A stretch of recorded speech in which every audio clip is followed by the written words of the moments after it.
Yo, what's up? Good questions to ask yourself, part two.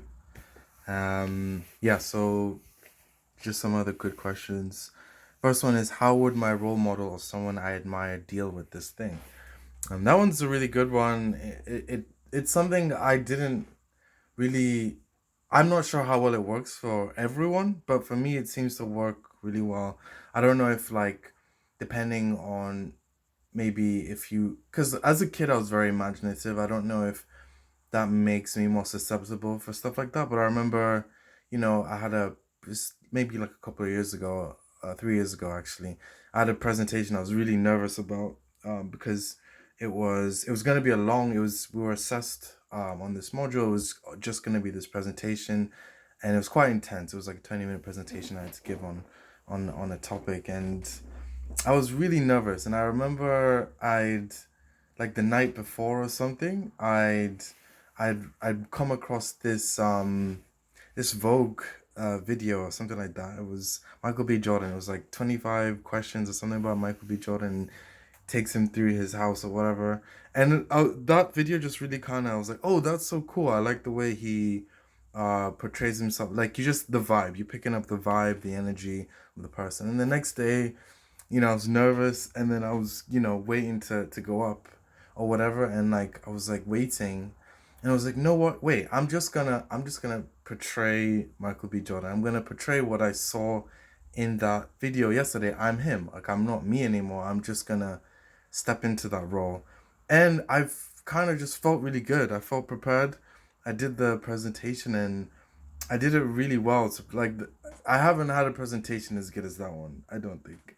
But that one was the one I was the most stressed with, and then after I did that thing, it was just like, yeah, like I'm this person now, and I didn't need to read off anything. I felt this confidence, but it was like fake confidence somehow, but it worked.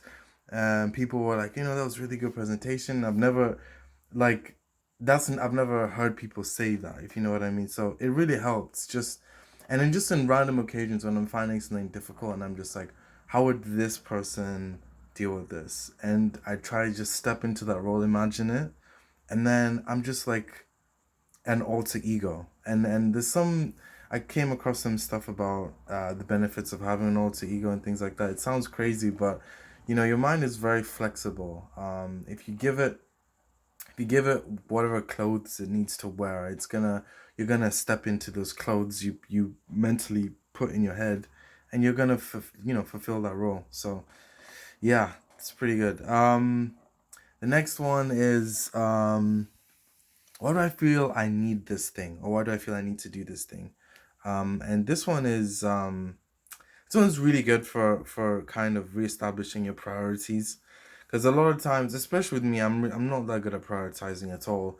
I just somehow in my mind feel like, oh, I need to do everything.